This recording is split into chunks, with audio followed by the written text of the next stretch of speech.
Yeah. Yeah. Okay. Yeah, I need to look my haters in the face for this one. How you guys doing?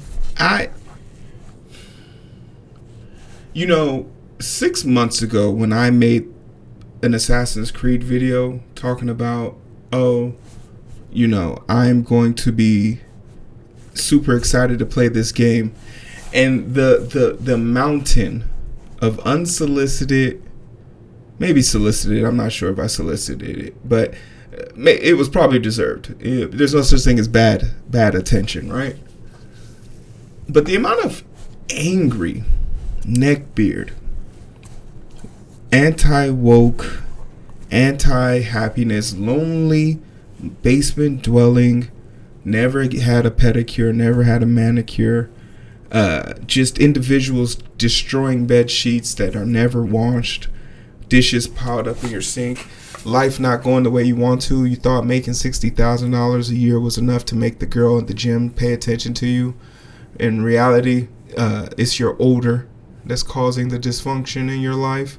For all the people who look to aspire to be recognized by the Andrew Tates and the Asmongold's of the bunch, the Dr. Disrespects of the world, for all of those people who wrote in my comment section without relent about things they wanted, things they couldn't get past, and wanted to see this game fail, bomb, become a laughing stock in the organization of gaming. All those people in the comment sections, all those people who spoke with their chest out, bring your ass to the front right now. Bring your ass to the front. Get down. Right? Oh yeah. We need you at the front because we gotta have words. And the first word I want to hear out of your mouth is "I am," then followed sorry.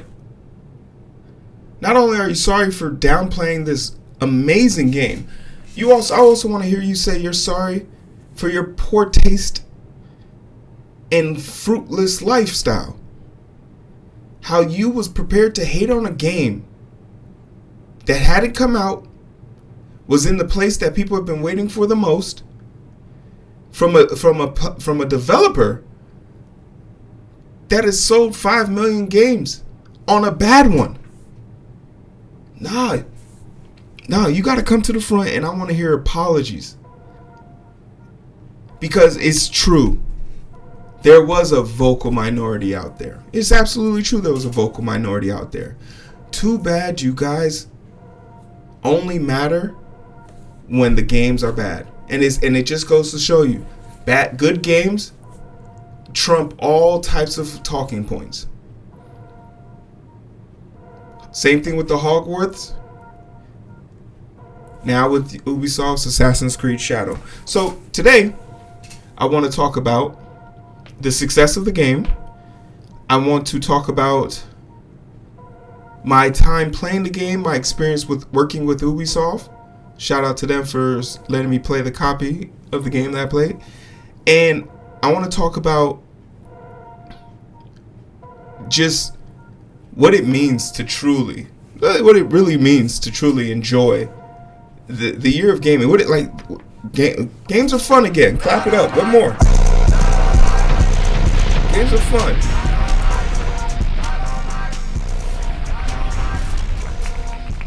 Games are fun. How you guys doing? My name is Hero. This is Coding with Strangers, and I want to say I told you so. I got a few articles here because it's not me no more. Before it was just me and a few people on the internet who, in some defense, it was my word against your word. Only my word, I guess, matters more in this situation because, I was right. Rarely am I wrong. But we want to talk about Assassin's Creed and how great it's going, how great it's been. We want to look at some official reviews, some numbers, and better understand just how the whole game has started out and how things are going, right? And I first off want to start off with, just talking about that this is an Assassin's Creed game, right? What do I mean by this? We're talking about Assassin's Creed, 23 plus games in the series. We're talking about Assassin's Creed, Ezio's trilogy. We're talking about Assassin's Creed. 5 million games sold 3 different times in 3 different years. Plus. We're talking about Assassin's Creed, a gaming franchise that is so good at research that when a cathedral church burnt down, they asked for notes from the game designers. We're talking about Assassin's Creed. Been making games longer than some of y'all been alive. We're talking about Assassin's Creed. Stabbing people, hidden blade mechanics, best stealth you've seen, bar none. Sitting amongst the greats of Splinter Cell and Metal Gear Solid. Right? We're talking about Assassin's Creed, where you can fight a Cyclops, Medusa, gods, the Pope, aliens. We're talking about Assassin's Creed.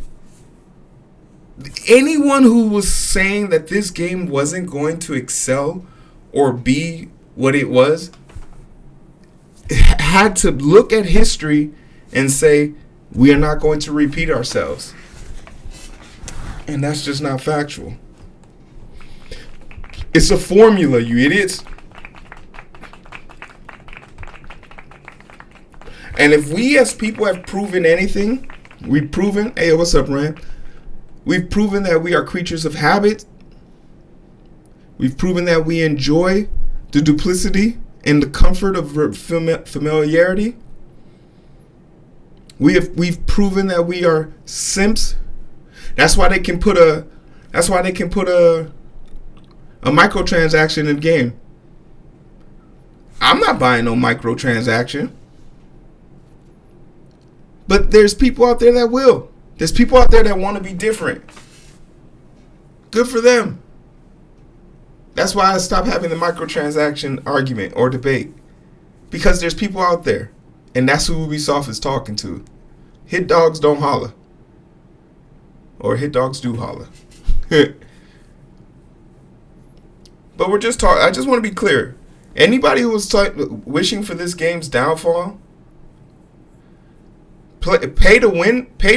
No, but we're talking about cosmetics only. I don't think anybody's really doing pay to win anymore. But we're strictly talking about cosmetics. I'll shame pay to win. That's dumb. But I do want to talk about my time with the game. I've collectively put in 40 hours into playing the game. Once again, full disclosure, I did get a copy from Ubisoft. I did play the game 2 days early. I did get material content that you guys have probably seen me post. These are all things I've disclosed. Ubisoft reached out to me. And it's because I advocated for the game. Like I said, I've never played. This is the first Assassin's Creed game I've ever played. So I want to give just my review of the game. Spoiler free, obviously. But as a person who's never played an Assassin's Creed game, I will say this. The Estergo or Animus and all of those things that go into it is very, it seems like very Matrix type stuff. I kind of want to know what made that happen. What made that a thing? But if the Animus in that machine becomes more interesting as I play, then I'll have to go back and figure it out. But for me, it was sort of just a thing. It was just a phase. I don't know what makes this an Assassin's Creed game, and that might be because I haven't finished the game. The only identifiable thing I know about this that makes it an Assassin's Creed game is the hidden blade. But other than that hidden blade, For the first 40 hours, there's nothing that just screams out to me assassin. And once again, it might be something that fills the story. So while we can't really talk about the story, we can talk about some of the first few characters that you're going to meet in the game. And one of the first few people you're going to meet in the game is Yasuke. The opening prologue is with Yasuke, and it was phenomenal. It felt like easy mode, especially given the context that you're going to see. And it felt like easy mode. You felt overpowered. Hey, yo, what's up, Savvy? It felt overpowered. You felt overpowered. And I felt like Yasuke was designed as a character for brawlers, and it gives off like, if you wanted to play the game on easy, if you wanted the fighting mechanics of the game to be easy, he's a tank. He could take multiple blows. He literally got shot in my version of the gameplay. He got shot point blank and didn't even lose like a quarter of his health. So it was remarkable. And very quickly, with all that power, it's stripped down and taken away from you, and you are put in Naue. And I will say this up front: I was not a fan of Naue. She would get hit once, and it very much so seemed like she would die on impact. And maybe that's more closer to reality because, you know, she's 5 feet tall and getting hit by a grown man with a katana blade. But there was a part of me that felt very unenthusiastically about her playing as her. But then the story caught on. And I will say that from with Japanese, like, when I will slap the shit out of anybody that says that this game doesn't pay tribute to the research. There's literally, I've been reading it. There's literally 3 hours worth of information on historical points, and I'm only 10% through the dictograph of sound bites. They need to hire a voice actor to just read all of this shit to us. The levels of depth they've gone into, the places that you can go and see in this world is amazing. It truly is amazing. The attention to details, that when she's in her house, she takes her shoes off. The way that she prays is literally mirrors Priestess at the temple. So much to be appreciated about the game. But the story is a story you have already heard and seen before. It is a story you are familiar with. It is a story of revenge. And this revenge is something to be witnessed. Because while the choice, there's 2 ways of playing the game. There's a canon mode and a non-canon mode. And I've chosen to go with the non-canon mode. I want to have free choice. While her goal is to seek out revenge for the very cliche death of someone she loves, the way that this revenge is being embarked on very much gives the feeling like, I don't know who you don't know who the bad guys are. And I was walking down the street and killed some random guy that just looked, he had a special like health bar, and I was like, oh, I'm gonna kill him. And I killed him, and it was one of the people. And I don't know if I was supposed to kill that guy at that point. But I guess that's what happens when you play in the non-canon mode. Like, and the way the character talked about this person, it felt like, damn, I missed something. Like, so does that mean there's a whole entire story segment I don't get to see? There's also, based on your answers, and like the things you tell people very much do come back and haunt you. So people remember stuff in this game. And I'm going to admit, like, I've avoided the story portion of it. Like I said, I've been playing for 40 hours. And the big reason why I've avoided all of that stuff, mainly because the things that pop up on the map are amazing to me. And I could hear someone saying that this is repetitive. I could hear someone saying this is repetitive if you've been playing Assassin's Creed game for over 10 years. But as someone who played the last RPG-ish type game that I played for Ubisoft was Watch Dogs 2, I welcome this. I enjoy going to the tops of these buildings and the tops of these peaks and standing there and witnessing just how beautiful the game is. It's the little eagle thing where it spins around. Yeah, I love it. Every chance, like, I have literally detoured whenever one pops up on the screen, because there's an immersive mode where there's no icons, there's nothing. But for a split second, if you're within a certain mileage, a thing will pop up and let you know that something's happening. Blue ones indicate that is story content. Gold is treasure, and white is just interesting, like an interesting or unknown thing. But like whenever those little Eagle Peak things played, I immediately rushed to it. And the mechanics of Assassin's Creed is no more difficult. I'm playing on normal mode. I'm a casual. I get it. But it's very forgiving. There's a white cone. White cones, they won't investigate. Yellow cones, they'll come investigate. And really, another thing that kind of made me... some things... There's a lot of things they don't tell you about this game. One, you can upgrade your armor. So the more you upgrade you have this like place, a camp, where you can gather people, and people will go there, and then people can work on your camp and your farm. And like you want to upgrade your forge system so you can upgrade your equipment, because you get some really good equipment. Like especially anytime you get a legendary piece of equipment, you want to keep that because they come with perks along with them.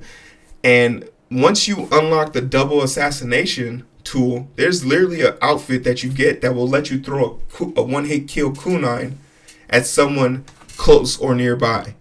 So you could get a 3-hit kill. You could get 3 KOs in one attack, which is when you're like in the middle of an ambush or you're trying to kill like a secret, like one of these secret bosses. It comes in handy. So immediately saying that the story is cliche, at least from a nowadays perspective, but it is so Japanese. If you know Japanese media, the soundtrack, the music, the choreography, the way that it plays out, the Seven Samurai vibe, it's so Eastern, like Asian, Japanese media. It's so Eastern Japanese media. It gives such an anime vibe. And I recommend that if you're a person, if this is how you also know if people are real about the subs versus dubs debate. You feel me? The subs versus dub debate. Because if you're playing this game and you're not playing in immersive mode, I don't know what you doing, how you living your life. Because the Japanese voice actors, I think, are better, hands down better.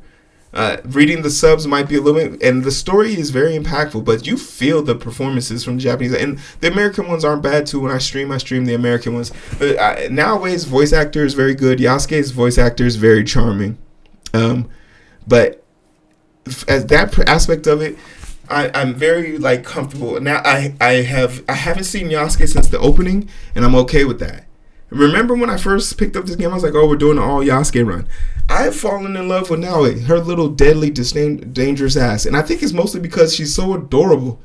She trips and stumbles on things that you would think she should trip and stumble on. You know, she's very like, she's very much so like, and maybe because it's the immersion of like, you get to choose her what she says. So I kind of feel like I'm bonding with her because I'm literally controlling her. So there's that aspect. So let's talk a little bit about the combat. And maybe I'm spoiled. Hold on, what y'all say? I've been saying it from the start that the only reason I won't buy this game is solely because of the requirements of the external launcher and the Ubisoft account. I watched gameplay and it was average. And that's my turn off these days. I played Yasuke Simulator instead and felt great. Alternatively, had a lot of historical semblance to the time. Yeah, and I mean you could buy it on Steam. You don't have to buy it in their Ubisoft launcher. So you could buy this on Steam, PlayStation 5. But for me, the combat, I felt the combat was difficult for no reason. So when you're holding a controller, and this might be because I am an Arkham Asylum, Arkham series enthusiast. Heavy attack. What is it? Heavy attack, I believe, like block and guard. So light attack is R1, heavy attack is R2.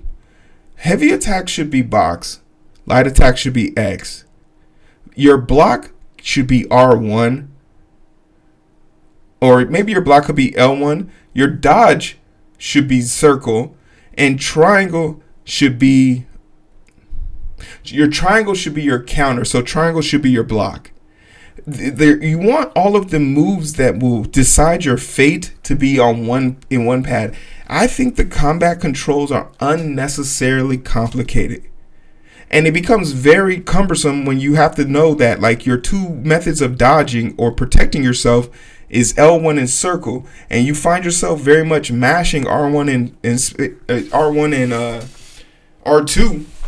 But when I go back to play this game for a second time, I'm going to remap the controls to the Arkham one, and I've already seen someone who's made a guide for it, because I just feel like it was the guide for this was unnecessarily complicated. The combat controls are dog water. Once again, I'm not a person that has played a lot of Assassin's Creed, and I heard you could change them to in console. With that being said, the reason why I think I'm so mad about it is because I want to be good at this.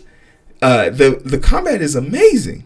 Once Naue can live past getting hit once, it becomes a lot more interesting. And once you have a little bit of know-how on like what sounds actually draw people, so there's certain characters that you can fight in the open, and if no one's around, everything's cool.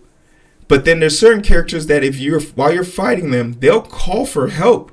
They have like a rallying call, and it'll bring two more people. So you kind of want to like snuff that person out as soon as possible to keep the numbers down.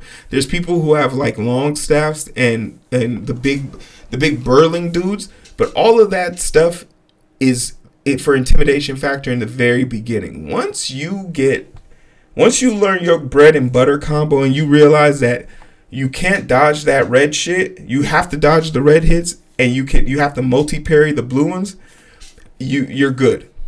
You're gonna be good. But I think like it's a little rough around the edges.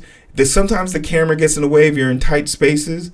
But really, if you're playing with Naue, you should be trying to assassinate everybody. One of my favorite things to do so far is just kill everybody. My favorite thing to do is go into a temple, find every person in that mother lover with a heartbeat, and take them out. I don't care. And the servants too. Fuck them.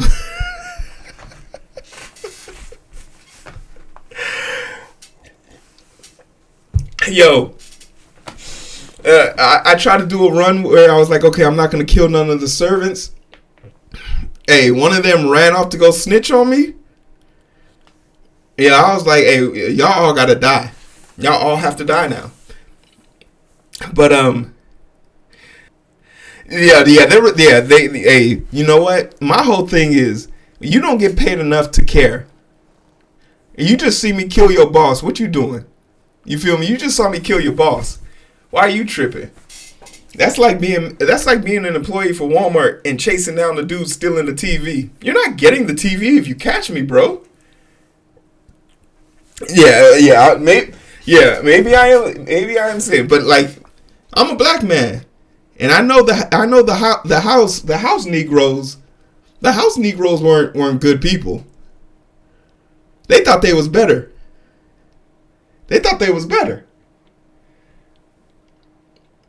But needless to say, the early beginnings with Yasuke was super fun, so I'm not worried about that.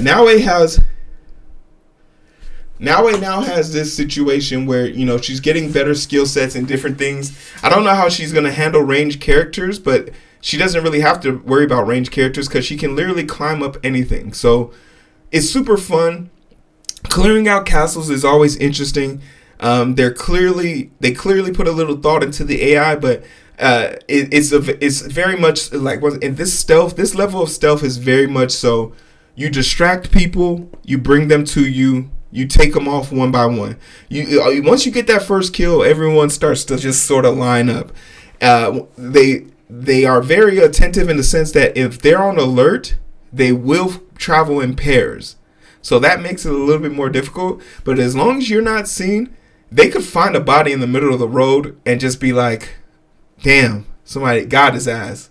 Oh well, and then literally. There was one point where I kept killing the people in this one spot and leaving the body.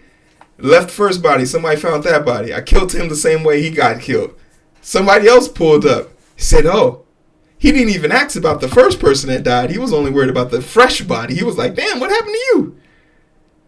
And I literally uttered out the words, same thing that's about to happen to you, kid fam, double slice. So I'm having too much fun now. And like I said, I'm literally going into, like, I'm at a level 20 right now. And I'm literally running into places. I'm running into places where the level is like 38. 40, 59, and I'm just like I'm just running to go do those eagle things so I can stand there and fill out more of the map. And I know people say like, oh, it's the item fatigue. I don't know. Maybe this is my vibe, because I kind of just turn my brain off and just enjoy running around and finding places to prey. I hate dogs in real life. I hate cats in real life. I've stopped to pet every goddamn dog and pet nearby. And now I found out that I can sneak up on animals. So you can sneak up on animals and pet them too. So I'm about to start petting the wild animals. So you can't, no one can take my shine from this game. But if I had to be honest with myself, I don't have anything to compare it to. I've never played an Assassin's Creed game. So I could just take the words of the professionals who've given it 5 out of 5, 87 out of 100, 5 out of 5, 17 out of 20. Eurogamer, 5 out of 5. Game Rant, 9 out of 10, 9 out of 10, 100 out of 100. I could believe those people. I could believe the people who have reviewed this positively on stream with 5,000 plus reviews. I could go to Metacritic and see that it's generally favorable, sitting at 81. User scores 59. I could. PS5 81, Xbox 81, PC 78. I can see that I'm probably not being too biased here. I could go with the fact that, so many people played the game, it broke the damn record. I could go with the fact that it's outsold the best game in the Assassin's Creed series, and I don't think it should be compared. Right? And I don't think it's fair to put Valhalla in the category, because Valhalla dropped during the holiday season, during the naughty C word, when everyone was trapped in their houses. So of course that was the best selling game. It was in Viking times too, so super cool place to be. But I will say this, there's clearly a divide of Assassin's Creed fans. There are old school Assassin's Creed fans and there are new school Assassin's Creed fans. And the new school consists of people from Origins or Odyssey, I don't know which one came first, from then to now, and then Black Flag back to the originals. And it seems like people enjoy the originals, and I think it's more of rose-tinted glasses, because if you went back to play the original Assassin's Creed, it's unplayable. It's actually horrible. I don't think it started getting somewhat good until like probably Connor, whichever one was with Connor, and then Black Flag. And I think the people who enjoyed those old ones don't like the new game style and the new RPG elements added to the new one, because Jake Baldino for what's the name of this YouTube channel? Oh no, I gotta look it up. Game Ranks. He says that he doesn't like Assassin's Creed Shadow and he can't recommend it. And he screamed about him being a fan. But then you go back and watch his other reviews of like Valhalla, Origin, and Odyssey, and he doesn't like those either. Sir, if the last 4 games of this series you played you don't like, maybe you're not a fan of the series anymore. You should stop putting that in you're comparing your gaming experience to limitations of the day and the scopes of your imagination. A great game is Spec Ops: The Line. It's a great story. The gameplay is dog water. There's nothing special about the muddy grayish brown gameplay. Great story. Hope they remaster it or remake it. But there's something like diabolical about game reviewers like Jake, and I think Jake is being honest and he's not being disingenuous or anything like that. But it was just weird to hear him say he doesn't like this game when it's very clear that you don't like any of these games. You're not a fan anymore, and you just need to say that. But he sits there at the beginning of every Assassin's Creed review and says, "I've been a diehard fan since day one," and I was just like, this isn't your type. He reminds me of a Star Wars, an old Star Wars fan. I don't like this new this new female protagonist because I can't relate with her.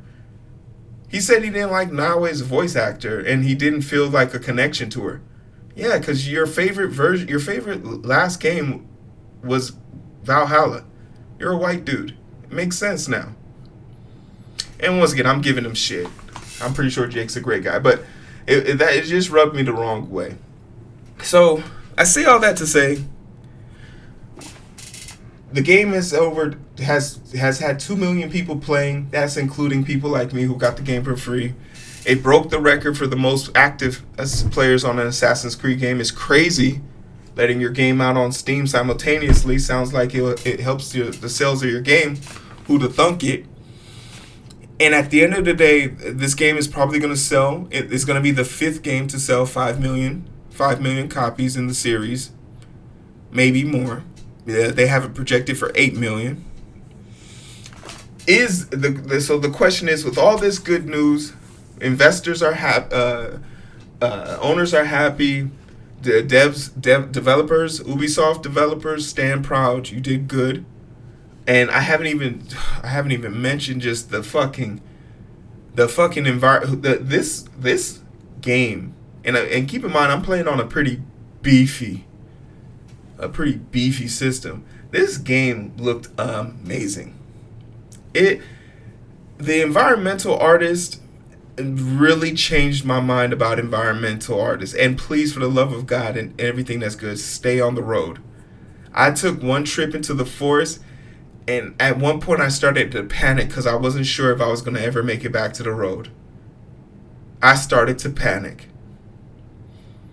I turned on my eagle vision and saw people in red. I saw, and they show up as red, they're your enemies.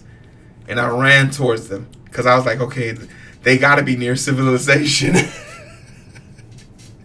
They got to be near civilization. There's a whole like night and day issue thing, and it's all great. It's all wowing and anything like that, but ultimately, stand proud. This is a great game. Great game. But at the end of the day, people still want to know, is Assassin's Creed success going to be enough to save Ubisoft? And I'm going to just be quite frank. I don't care. I don't care. Because, one, I just wanted them to make a great game for a game that I liked.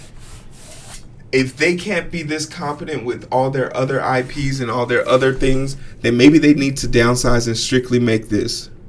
Because we know of gaming studios that made good games, only one or two good games, and it wasn't enough to keep their doors open. They got consumed, consolidated, and broken up. And it's really out of necessity. They're still seeing PlayStation. They're still seeing Tencent. They're still seeing Microsoft.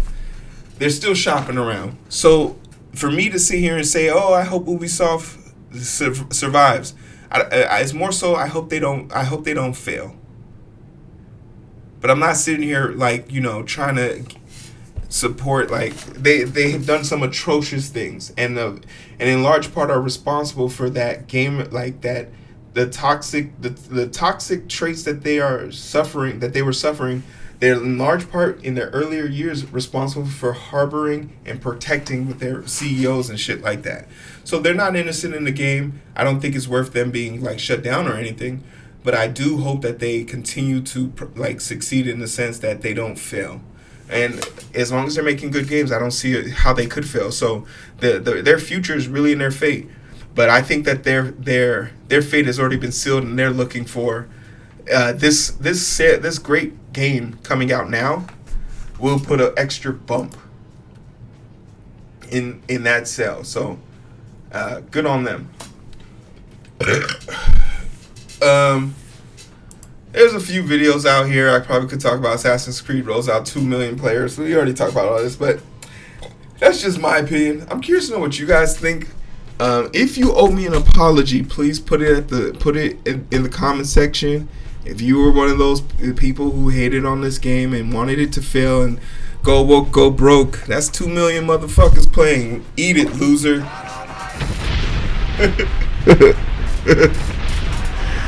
Put an apology at the top of the comment. I'll pin you. We'll forgive you. We can move on. Go get the game. Enjoy it. I highly recommend it. I will be buying it on the PlayStation 5. Just like I love the game that much, I'm gonna buy it. It's just so like when people say, "Oh, well, you bought they gave you the game," so what? I bought it myself. It wasn't about money. It was about the principle. And I can't believe I don't even miss Yasuke yet. That's so crazy to me. Oh yes, you can also buy my merch. All right.